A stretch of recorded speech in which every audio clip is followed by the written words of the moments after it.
Today we are looking at the next part of the Aboriginal Hulk story, because it turns out I only have the first two parts. I think I got these like 6 or 7 months after they came out. They were still sitting on the shelves of Forbidden Planet Newcastle, and I thought, why not?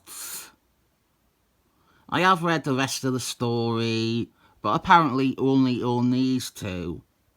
This is by P.A.D, and the artist is famous movie director George Lucas of Red Tails fame. And our story is that Hulk has gone to live with a group of Aboriginal people in the outback of Australia. With them, he has learned to control his rage. He has repressed the Hulk side of him, but his tranquility has been shattered by the government's attack on his newfound people. This is House of Merc crossover nonsense. Exit Dust is ruling Australia. I can accept that conceit for a story, as long as I don't have to reckon with the rest of House of Mer. I really like the writing on these 2 pages, actually. The writing of Fireman Sam on this one. And then over here, we learn that basically everyone had told Exit Dust. Everybody had warned them to stay away from the Aboriginal tribes. Also, I admit, I fucked up and forgot I called this character Neil Diamond.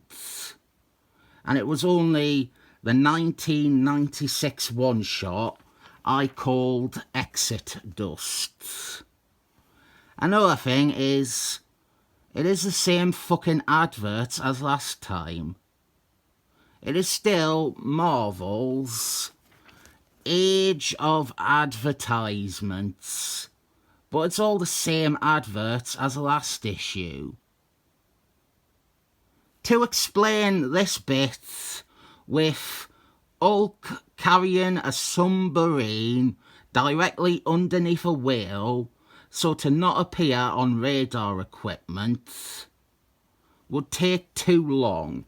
So instead, even though he isn't on this page, I will explain Neil Diamond, aka Exit Dust. He is an excellent men baddie who first appeared in Extra Factors 92. He was teased on 2 pages of that issue, and he is technically, his creators are listed as David Peter and Jose Quesada, but really, he is more of an editorial creation, or the creation of a committee of excellent men writers. However, Jose Quesada definitely has claims to being one of his creators because he designed them. He was set up as being important in the fecal attractions storyline, but actually he didn't really do much of anything in it. And it wasn't until the next crossover, Bloodlines, which came immediately after Fecal Attractions, that he stepped up. He was a die-hard follower of Mr. Magnet, and when Mr. Magnet was disposed of, he took his place as the rival mutie leader / hate-monger. He is an incredibly powerful psionic. He was on the Excellent Men in Age of Armageddon. That is him flying to the right of the Flash. He appears in this story, R.I.P. Fire Fist. And he continued to be in a few others over the years. Never really was as big a deal as he was positioned to be. I am unsure if I should continue to call him Neil Diamond though, because I also called Proctor Neil Diamond. And to be honest, Neil Diamond is one of my go-to names to pull out of my arse. It is the perfect name of someone that everyone knows, but someone whose name people don't hear for a significant period of time. By telling you about Exit Dust, aka Neil Diamond, or one of the Neil Diamonds anyway, I have robbed you of your first available chance for a history lesson on Machine Teen. You will hear about him later. How is that for a hook? David Banner has allied with A.I.M to protect his tribe and liberate Australia. So here we have romance and flirting between David Banner and Madam A.I.M. And it goes without saying that I am into Madam A.I.M, but I would prefer Madam Hydra's. I really like all this stuff. It is well written. She is perfectly cast as both seductively manipulative and legitimately romantically attracted to David Banner. Or maybe she is only interested in Hulk. The art I quite like. George Lucas. He did the fill-in art for one issue of New Invaders. And I didn't like his issue of that because I wanted the regular artist. But yeah, it is very good and the colouring is interesting. They have gone for very muted and dirty, almost sepia tones. Hulk recognises that Madam A.I.M is trying to screw with David Banner's head and warns her not to try it with him. Fasten your seatbelts now because I think it is officially time to explain Machine Teen. The Australian government, or rather the Muti government, who only feature one Australian national, they have abducted Machine Teen. And they want to take him apart and build more Machine Teens. The thing about Machine Teen is he is exactly what you think he is.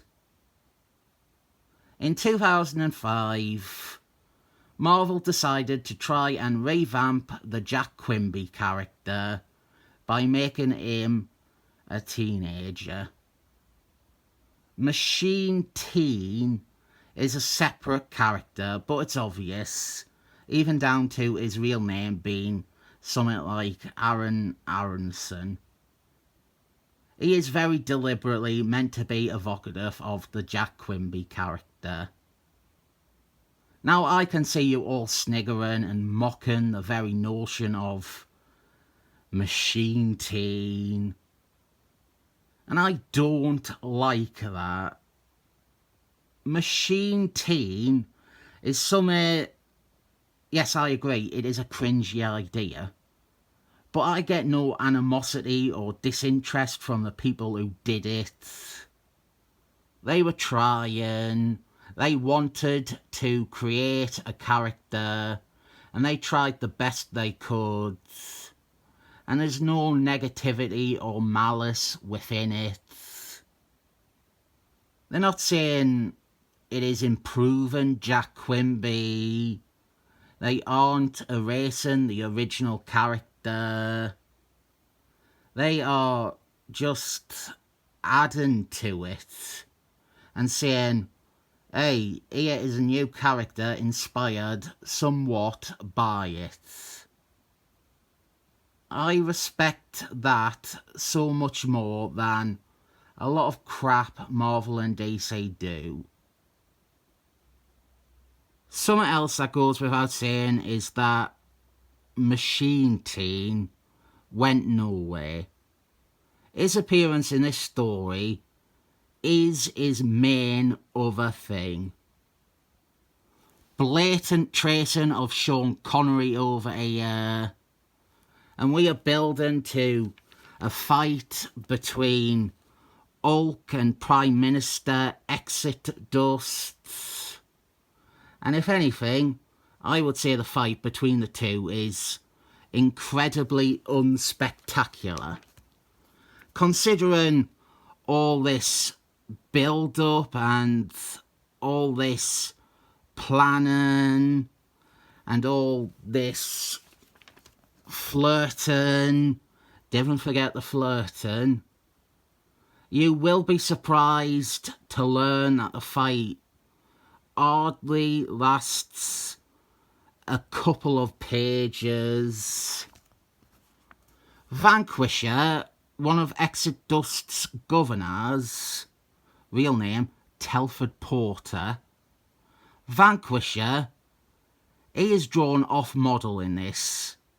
Every other comic, Vanquisher is shown as being scrawny and lean, and he is towering over everyone in this. As I said, Exit Dust is a very powerful mutie, and so here is our big fight between Exit Dust and Hulk. He pushes Hulk away with his telekinesis, and then Hulk leaps back to fight him. And this is getting exciting, and you've got to turn the page, and then he is defeated off panel. We just see him fall down to the ground here. Big criticism of this story for me would be this lackluster and unsatisfying fight. Otherwise, there is some good writing in here, some fun ideas. I was thinking maybe I will get the other parts to review, but that fight at the end, or the lack thereof, has probably done what it always has done and made me decide I don't really want them. I will give this issue 7 thumbs up for its troubles. This is a few hours after I recorded the review. I have been thinking things through, and let's end with a bit of admin here. An important bit of admin. With regards to Neil Diamond, the problem is I have called 2 characters Neil Diamond. 2 very similar looking characters. I did remember using the name Exit Dust, and I assumed I had made the decision to resolve the issue with calling him that. But now I've come to realise I have called him Neil Diamond in a substantial amount of videos, whereas Proctor, he has only been in 2 videos. So I have come to the conclusion that exit dust will remain identified as Neil Diamond, while Proctor, he will be named after a Neil Diamond sound-alike. I don't know who. Someone like Gordon Lightfoot, maybe.